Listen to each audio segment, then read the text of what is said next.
Happy Thursday. We are live here today on a Thursday. I know we usually do Tuesdays and Wednesdays, but I think a Thursday is a little bit of a mix up. I want you to keep that motivation high as you're rolling to the end of the week. So we are here. If you're watching this live, please comment Team Live.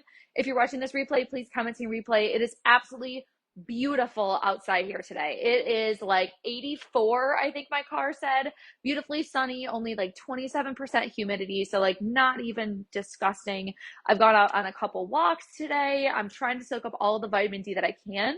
Just 15 minutes of being outside in the sun can help you meet your vitamin D needs for the day. So if you're someone who is deficient and you're taking a supplement of it, continue to take the supplement of it, but also get outside because your body can naturally make vitamin D along with you taking in the supplement form. So today we're not talking about vitamin D or anything like that. We're talking about habits that are not food related that I want you to start focusing more on to help you feel better, feel more confident, reduce bloating, and just feel good overall. Because overall health and wellness and being your best self and being healthy and having a nutritious and balanced lifestyle is all about being able to have multiple things, not just eat well. Because you can eat well, but if you have crappy sleep, if you're not drinking enough water, if you're not active, if your routine is out of whack, you're still going to feel out of whack. Exercise, nutrition, they're all just pieces of this big health pie. And I want us to see the whole picture of it and say like, okay, this makes sense. Here's how we can plug everything in and take care of you. Now, remember, you don't have to do everything every single day because that's a very unrealistic expectation. We're probably going to fail in the process. But what you can do is maybe create a couple areas of focus for yourself of saying, here's my 5 goals. I'm going to focus on mastering 1 or 2 of them each week before I add more so that you don't get overwhelmed. But we're going to dive into that in a moment. I want to know, what's the weather like outside of your window today? Is it sunny and warm like it is here in upstate New York, or are you still wearing a jacket? Is it snowing?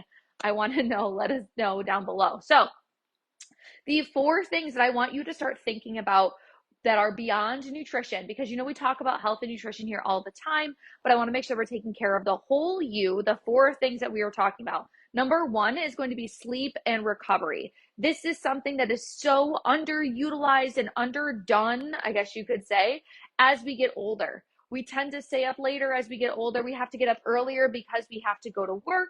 But we have found that with our clients, when they are getting up earlier, or when they're going to bed earlier than 11 o'clock, maybe between 9 and 10, 8:30 and 10, they are sleeping better. They have more energy. They're more successful with their weight loss overall, besides the other impacts and things that they're changing too. There has been a recent study. I had a former client tell me about this.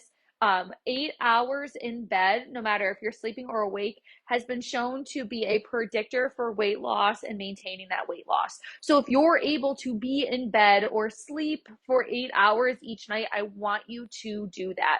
The reason why the 8-hour mark is, think if you're falling asleep on the couch or if you're hanging out later, you're still going to get regular hunger signs as the time goes on. Usually you feel hunger signs every 3 to 4 hours if you're eating good balanced meals like we teach inside of our signature nutrition coaching program.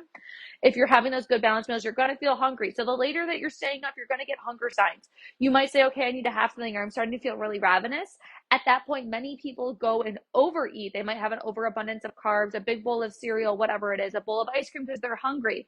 But that's also going to play with your ability to fall asleep and stay asleep. So if we're able to have that 8 hours in bed, we're able to bring our heart rate and our blood pressure down.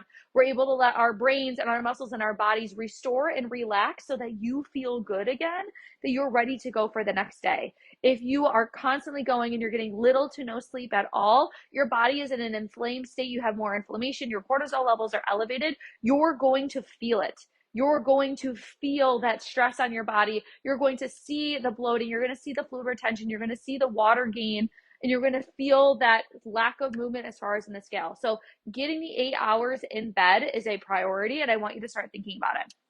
Number 2, water. Yes, it is part of nutrition changes, but it's something that's also going to help with digestion, reducing bloating, mental clarity, energy, all of it. Most people are not drinking enough water. Your goal should be at least half of your weight in ounces. At least half of your weight in ounces. If you're 150 pounds, you should be at least getting in 75 ounces of water a day. This is something where you can slowly increase on. You don't have to go from drinking only 1 bottle at 16 ounces a day up to the 75 ounces. You can slow incremental baby step this in order to make it work, but I really want you to start working there. You're going to feel so much better. You're less bloating. You're going to have less, GI issues. You're going to feel good. So start working in that direction too. Number 3, movement. We are living in a sedentary place. We are living in a sedentary society where we are constantly sitting. Most people work a sitting desk job, and they're not getting a lot of exercise. I challenge you to get up and get moving more. Get up and have more NEAT. Get up and be active. This is going to help. If you can get up every hour and maybe walk to the water cooler and fill up your water bottle. If you can go walk to your coworker's desk to ask them a question rather than sending them an email or calling them, go and do it, especially if you're only a couple feet away. Go and talk with them. Have that personal connection.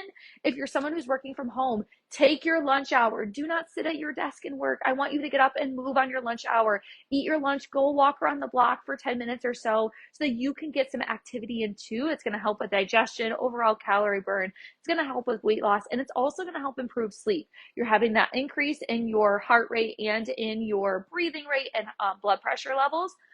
That means you're breathing heavier, you're getting in new oxygen, which is going to help you feel better overall. So start doing that. Start getting up and moving if you can every hour to help you feel better. And number 4, routine. Now, this is something we were talking about a lot inside of the balance program this week, but routine is something that I really want you to focus on and building a healthy routine. If it's your routine right now where you eat dinner, then you go sit down on the couch for 4 hours before you fall asleep, maybe we can incorporate some exercise. Maybe we can incorporate some NEAT of like picking up and cleaning around the house. If you're someone who's part of your routine, you have a bowl of ice cream every night at 8 o'clock, an hour after you've eaten, but you're not hungry for it, maybe we can change that routine. If your bedtime is inconsistent and you're waking up at inconsistent times, start to focus on what you would want that morning and evening routine to look like to have that solid balance. If you're feeling like every single day is completely different from the structure of it, it's a good thing to have variety, but we need that solid routine of like, this is when I go grocery shopping, I'm going to do meal prepping, I'm going to do my walk or my workout or whatever it is, so that you feel good. So focusing on routine and the regularity is also going to help you master everything else, health and nutrition and wellness wise as well. So just to recap the 4 habits that we went over today: sleep and recovery, consistent bedtimes, aiming for 8 hours in bed. Number 2, hydration, at least half of your weight in ounces every day to help with everything else going on, to help prevent GI issues, to help prevent bloating, gas, all of that. Number 3, movement, getting up and walking and moving more. If you are at home, try to schedule in exercise. If you are at home, you work from home, put it on your calendar, block out time to make it happen. And number 4, building that solid routine. All of these things plus mindset, which is something we talk about a lot on here, are very important for overall health and wellness and your goal success. So if you're trying to have more confidence in your skin and in the kitchen, if you want to have and feel good overall, focusing on these things in your nutrition and your mindset are huge. We talked about the 5 pillars yesterday that we instill in our clients, and I want you to start thinking about those things. How can I make these things better or more efficient in my life so that I feel good overall? Thank you so much for joining. Next week, we're going to have our big announcement for our April masterclass, but I'm going to let you in on it here. So it's happening April 27th in the evening. It is Weight Loss Jumpstart. We are diving into areas of focus that we want you to start to fine tune in on to help you start your weight loss and make it sustainable. So many people we see are trying new things every single week, or they can't stick with one thing. They feel like they fall off the wagon. We're going to teach you our easy, sustainable approach to weight loss, as well as other things that are going to help contribute to it. And it's going to be a lot of the stuff at the list on here that we're diving into. So if you're ready to join that, it's $50 to join. You can also join our masterclass membership. It is $29 a month. You get that. You get every monthly masterclass. You get access to the monthly membership Q&A that only the membership members get, as well as 10% off coaching and programs. You could be in the balance program and you could have saved $80 this week or for this week's program if you signed up early and used the discount. So thank you so much for joining us. Have a wonderful rest of your day. If you're wanting to join Weight Loss Jumpstart, happening April 27th, comment Jumpstart down below and I will send you the link to join. Official announcement is coming next week. Have a wonderful rest of your Thursday. There will be no live next week. I am away. but we will talk soon. See ya.